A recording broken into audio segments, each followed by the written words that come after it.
सनातन के सामने नतमस्तक है।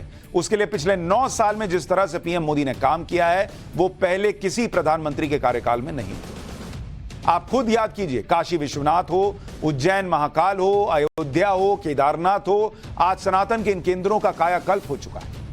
यहां अब हर साल लाखों लोग भारत के सनातन धर्म से जुड़े स्थानों और सांस्कृतिक केंद्रों को देखने दुनिया भर से आ रहे हैं।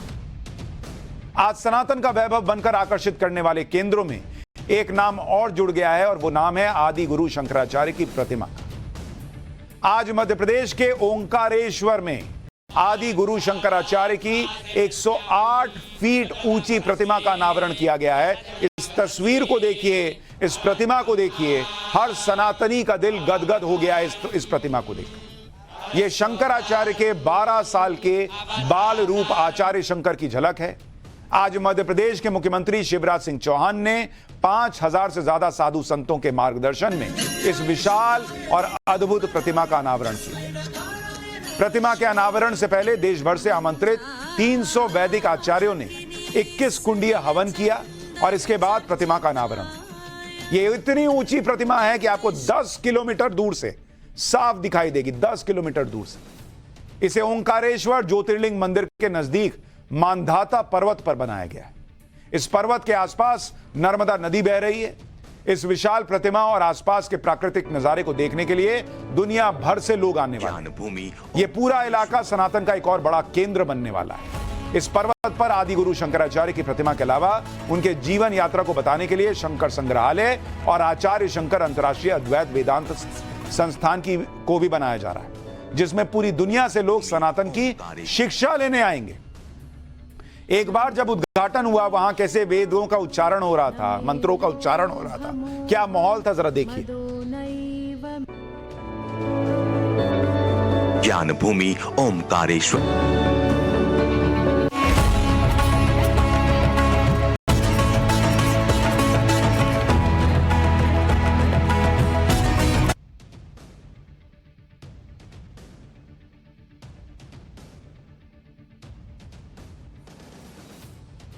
ब्रह्मादि तम साक्षादात्मासि नित्यं प्रथममस्मि सत्यमस्मि अवत्वं माम् अवकालम् अवश्रोतारम् अवधातारम् अवधातारम् अवानुजाविदम्।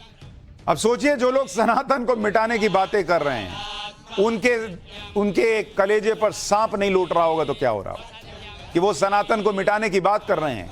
और नरेंद्र मोदी सनातन के उन प्रतीकों को और ज्यादा स्थापित कर रहे हैं। ऐसी ऐसी मूर्तियां बन रही हैं, 10 किलोमीटर दूर से दिख रही। दुनिया भर से लोग आकर सनातन के बारे में पढ़ें, जानें, इसकी व्यवस्था की जा रही है। आदि शंकराचार्य की 108 फीट ऊंची यह प्रतिमा एकात्मकता का प्रतीक है। इसे स्टैच्यू ऑफ वननेस का नाम दिया गया है। ऐसा इसलिए किया गया क्योंकि करीब 1200 साल पहले जब हिंदू धर्म खतरे में था, तब 8 साल की उम्र में आदि शंकराचार्य ने सनातन से लोगों को जोड़ने के लिए दक्षिण भारत से केदारनाथ तक की यात्रा की थी। आज आप और हम जिस हिंदू धर्म को लेकर गर्व महसूस करते हैं, उसे इन्हीं सनातन के रक्षक आदि शंकराचार्य ने बचाया था। इसके बारे में आपको आगे बताऊंगा, आपको जानना चाहिए शंकराचार्य जी के बारे में। लेकिन उससे पहले इस विशाल प्रतिमा के बारे में सुनिए। ओंकारेश्वर में बनाई गई आदि शंकराचार्य की 108 फीट ऊंची प्रतिमा का वजन 100 टन है। इतनी विशाल प्रतिमा को तेज हवा और भूकंप से बचाने के लिए 75 फीट ऊंचा प्लेटफॉर्म भी बनाया गया है।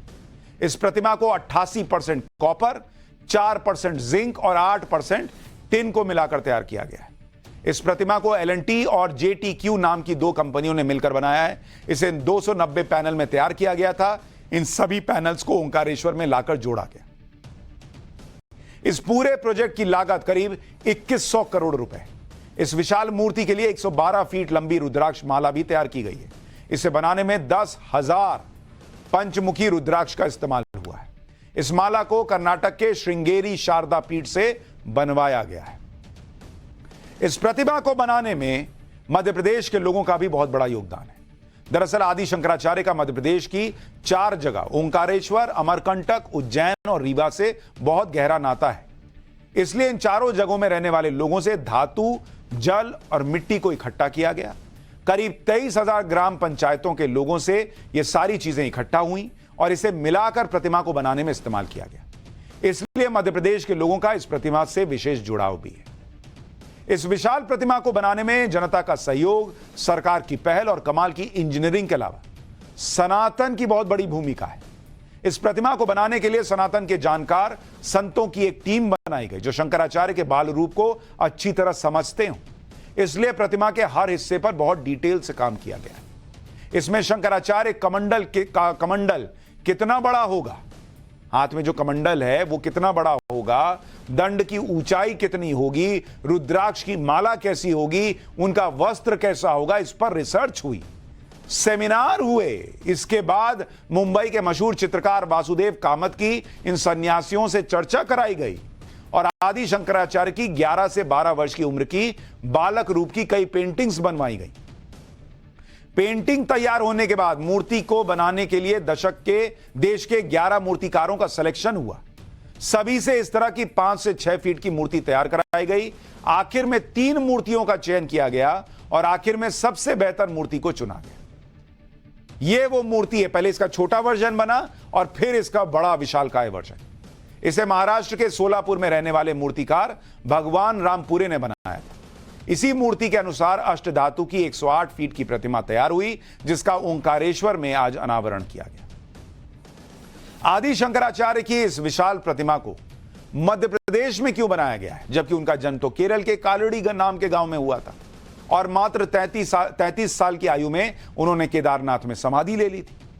आज आपको आदि शंकराचार्य का मध्य प्रदेश से क्या रिश्ता है वो भी बताता हूं।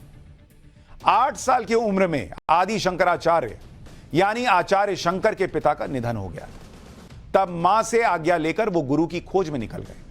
शंकराचार्य केरल, तमिलनाडु, आंध्र प्रदेश, कर्नाटक और महाराष्ट्र होते हुए मध्य प्रदेश के ओंकारेश्वर पहुंचे।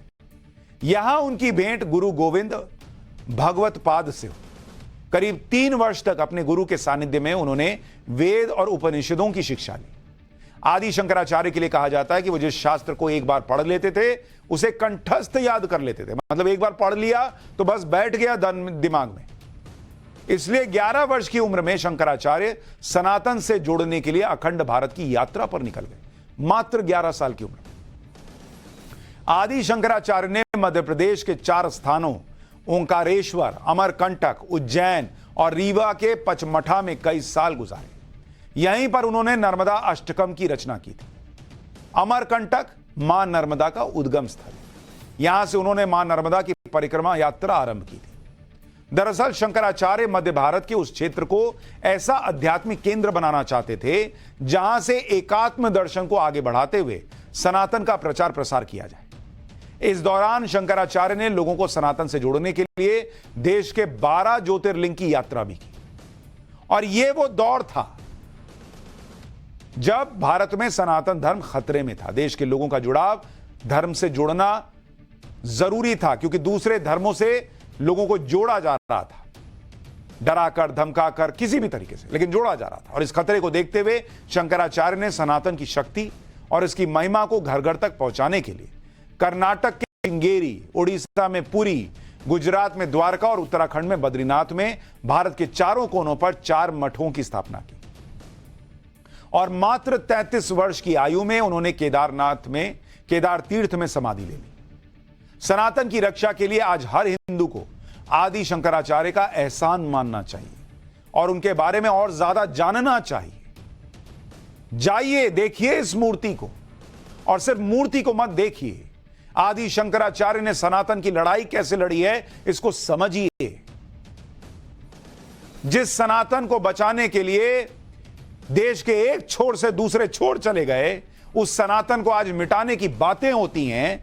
उस लड़ाई को अगर आपको लड़ना है, सनातन को बचाना है, तो आपको पहले सनातन को बचाने वालों को समझना होगा। शंकराचार्य के बारे में विस्तार से जानने के लिए इस विशाल प्रतिमा के साथ अद्वैत लोक शंकर संग्रहालय बनाया जा रहा है। इसमें सनातन की जानकारी देने वाले कई केंद्र जैसे high screen theatre, meditation centre, laser light, water and sound show और 3D होलोग्राम जैसे शो भी दिखाए जाएंगे। इसके अलावा यहां अंतर्राष्ट्रीय स्तर का संस्थान होगा जिनमें दुनिया भर से वेदांत दर्शन में शिक्षा और रिसर्च भी आकर लोग कर सकेंगे। इस संस्था के माध्यम से सनातन शिक्षा और वेदांत दर्शन के कोर्स पढ़ाए जाएंगे। 3 महीने से लेकर 6 महीने तक के शॉर्ट ड्यूरेशन के कोर्स होंगे। इस प्रतिमा के निर्माण से महाकाल लोक की तरह ओंकारेश्वर में भी धार्मिक पर्यटन बढ़ने की बहुत उम्मीद है, जिससे इस पूरे इलाके की अर्थव्यवस्था बदल जाएगी। उज्जैन महालोक बनने के बाद किस तरह लोगों का वहां आना जाना बढ़ा है, आप उसको देखिए। क्योंकि कई लोग इसमें यह भी फैला देंगे कि अरे भैया 2100 करोड़ रुपया लगा दिए मूर्ति बनाने में। अगर आप देखेंगे कि महाकाल में क्या हुआ, उसकी तस्वीर देखेंगे तो आपको समझ में आएगा। सावन महीने में, खाली आपको सावन महीने का बता रहा हूं,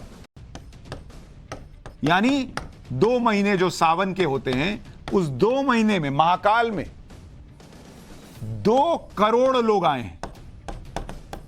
2 करोड़ लोग आए किस लिए? दर्शन करने। 2 करोड़ लोग 2 महीने में। और हर दिन कितने लोग आ रहे हैं? हर दिन 2 लाख लोग आ रहे हैं। 2 लाख लोग हर दिन आ रहे हैं भाई। और पहले क्या होता था? पहले यह होता था पूरे साल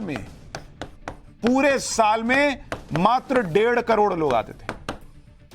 कहां पूरे साल में 1.5 करोड़ लोग आते थे, कहां 1-2 दिन में 2 करोड़ लोग आ रहे हैं 2 महीने में।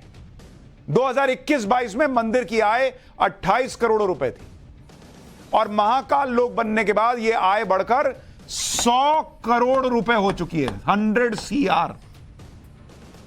और आप इसमें यह सोचिए कि जितनी वहां दुकानें हैं, जितने होटल हैं, जितने लोग रिक्शा चलाते हैं, ऑटो चलाते हैं, गाड़ी चलाते हैं, तमाम तरह की चीजें करते हैं, उनके घर में कितना पैसा आ रहा होगा।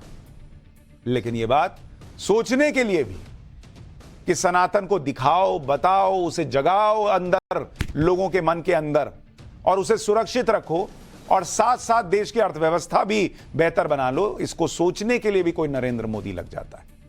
नहीं तो बाकी तो सनातन मिटाने पर लगे ही हैं। पाठशाला में अब गणपति उत्सव का चैप्टर, 66 किलो